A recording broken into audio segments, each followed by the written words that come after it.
अब एक पति अपनी पत्नी को घर से बेदखल कर देता है। अब जैसे ही घर से बेदखल करता है तो पत्नी लाख मिन्नतें करती है, लेकिन वो घर में रखता नहीं।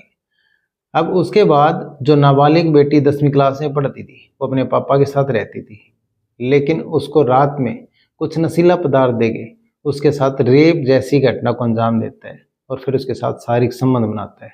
तो आज की ये कहानी। तो नमस्कार, आदाब, सत श्री अकाल। मेरे भी शर्मा हाजिर में एक और क्राइम की कहानी को लेकर। लेकिन आज की क्राइम की कहानी उत्तर प्रदेश का एक जिला आजमगढ़, और इसी आजमगढ़ जिले का एक गांव लगता है गाजीपुर। दरअसल इसी गाजीपुर में एक परिवार रहता था और परिवार में पति पत्नी व एक नाबालिग बेटी जो 10वीं क्लास में पढ़ती थी। अब शुरुआत में सब ठीक ठाक चल रहा था, घर में सारे काम होते थे और सब नॉर्मल था। लेकिन जैसे जैसे समय बीतता था उसके बाद अब एक दिन किसी बात को लेकर के पति और पत्नी के बीच कुछ बहस होती है और बहस और बातचीत इतनी बढ़ जाती है। उसके बाद पति उस पत्नी को घर से बेदखल कर देता है और फिर अपने पास रखने से मना कर देता है। अब पत्नी लाख मिन्नतें करती है, हाथ जोड़ती, पैर पकड़ती है कि कम से कम मेरे को घर में रख लो, लेकिन वो रखता नहीं है। अब फिर उसके बाद वो कहती है कम से कम घर में नहीं रखते तो जो मेरी बेटी है ये मेरे साथ रह लेगी, इसको मेरे साथ जाने दो। लेकिन उसको बेटी को साथ नहीं जाने देता। अब उस हार थक के उसकी पत्नी अपने मायके चली जाती है, वहाँ पे रहती है। तभी फिर वो अपनी बेटी के साथ रहता है जो 10वीं क्लास में पढ़ती थी। शुरुआत में सब कुछ ठीक ठाक चल रहा था। अब बेटी भी एक दिन कहती है कि पापा मम्मी को ले आओ, काफ़ी दिन हो चुके, हमारा मन नहीं लगता। तभी वो कहता है मम्मी नहीं आ सकती यहाँ पे। अब जैसे जैसे टाइम बीत रहा था उसी हिसाब से एक दिन उसी बेटी को जो 10वीं क्लास में पढ़ती थी उसको कुछ ऐसा नशीला पदार्थ खिलाता है उसका पापा, और रात में उसको पता नहीं चलता। अब उसके साथ फिर रेप जैसी घटना को अंजाम देता है और शारीरिक संबंध बनाता है। अब ये सारी चीज़ें शुरुआत में उस लड़की को पता नहीं चलता, लेकिन जैसे जैसे समय बीतता था उस हिसाब से उसको फिर कुछ न कुछ अनुभव हुआ और पता चला कि तुम्हारे साथ कुछ न कुछ रात में गलत होता है। फिर एक दिन वो उसके पापा से कहती है कि तुम जो कर रहे हो ये सब ठीक नहीं है, तुम मेरे साथ शारीरिक संबंध बनाते हो और ये सब ठीक नहीं है, मैं सबको बता दूंगी। लेकिन वो मानता नहीं है। फिर से उसको नशीला पदार्थ खिला करके किसी न किसी बहाने से उसके साथ रेप जैसी घटना को अंजाम देता है। अब लड़की हार जाती, थक जाती है। एक दिन गांव में जा कर के महिला को बताती है। अब फिर महिला अपने आस पड़ोस में सबको बताती है, पुरुषों को बताती है, फिर लड़कों में बात जाती है, लेकिन इकट्ठा होते हैं। अब जैसे ही वो रो रो के सबके सामने बताती है लड़की, सब भावुक होते हैं। उसके बाद उसके पापा के पास जाते हैं, उसको बात करके उससे पीटने लग जाते हैं। अब मार पिटाई करते हैं और बोलते हैं आज के बाद इसके साथ कुछ भी गलत किया तो खबरदार। अब जैसे ही गाँव वालों ने उसके पापा को मारा और पीटा, तभी से उसके मन में एक सनक सी बैठ गई थी कि इस लड़की ने मेरे को गाँव वालों से पिटवाया है। उसके बाद अब वो सरपंच तक बात जाती है। सरपंच भी उसको बुला के कहता है कि नाबालिग बेटी के साथ तुमने ये सब किया, मैं तुम्हारे को पुलिस बुला दूँ तो अभी तुम अरेस्ट हो जाओगे, जेल हो जाएगी तुम्हारे को। लेकिन वो हाथ जोड़ता है, पैर पकड़ता है, सरपंच के आगे गिड़गिड़ाता है। और फिर बात दब जाती है। यहीं पे गांव स्तर पे वो मामला दबता है। लेकिन अब बात यहीं नहीं रुकती।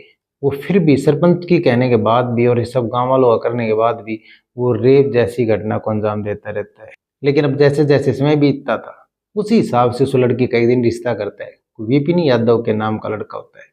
अब पास ही गाँव में वहाँ पे उसका रिश्ता करता है। अब उसके बाद गांव वालों को भी कहीं ना कहीं लगा कि ठीक है अब तो रिश्ता हो जाएगा और लड़की अब अगले घर में चली जाएगी। लेकिन वो रिश्ता होता है, शादी होती है। अब वो लड़की अगले घर में चली जाती है। अब विपिन के साथ कहीं ना कहीं वो कुछ दिन गुजारती है। अब वहाँ भी आपस में मारपीट हो जाती है। अब तू मैं शुरू हो जाती है। अब लड़की से विपिन कहता है तुम्हारे पिता को मैंने 2.5 लाख रुपए दिए और तुमको खरीदा है। और फिर वो कहता है कि तुम ये जो पेट में कहीं ना कहीं बच्चा है इसको गिरा दो। अब वो उसको कुछ ऐसी गोलियां देता है गर्भपात की, लेकिन वो मना करती है। अब वो फिर अपने इसके पापा के पास फ़ोन करता है, लड़की के पापा के पास, और बोलता है मैं तुम्हारे को ये लड़की वापस सौंपने आ रहा हूँ और तुम जो मेरे 2.5 लाख रुपए हैं वो वापस कर दो। अब उसके पापा वो कहते हैं कि 2.5 लाख रुपए नहीं, मैं 1 रुपया वापस नहीं दूंगा और तुमको जो कुछ करना है वो कर लो, चाहे इसको गोली खिलाओ, मारो पीटो, मेरे को उससे कुछ लेना देना नहीं, किसी को बेचो। तो ये सब कह के उसके पापा फ़ोन काट देते हैं।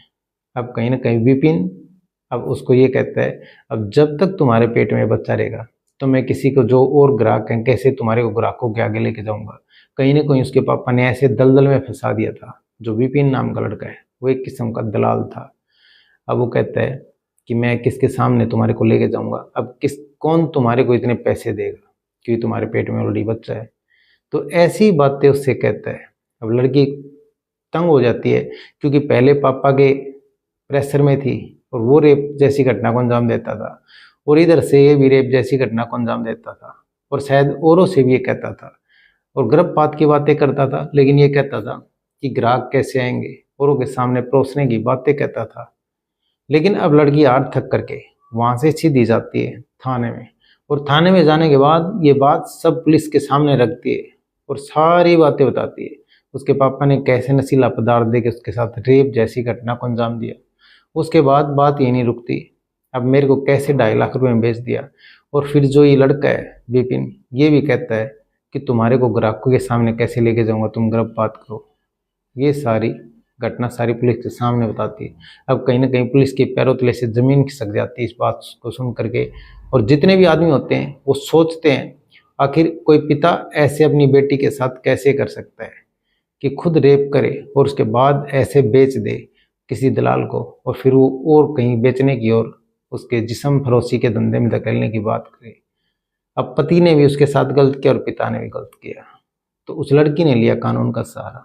तो इस पे आपका क्या कहना है, क्या राय है, कमेंट सेक्शन में ज़रूर बताएं। तो ये कहानी सुनाने का मतलब किसी का दिल दुखाना नहीं, या किसी की भावनाओं को ठेस पहुंचाना नहीं। ये कहानी सुनाने का मतलब आप सतर्क रहें, सावधान रहें।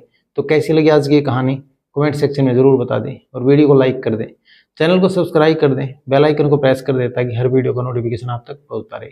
जय हिंद, जय भारत।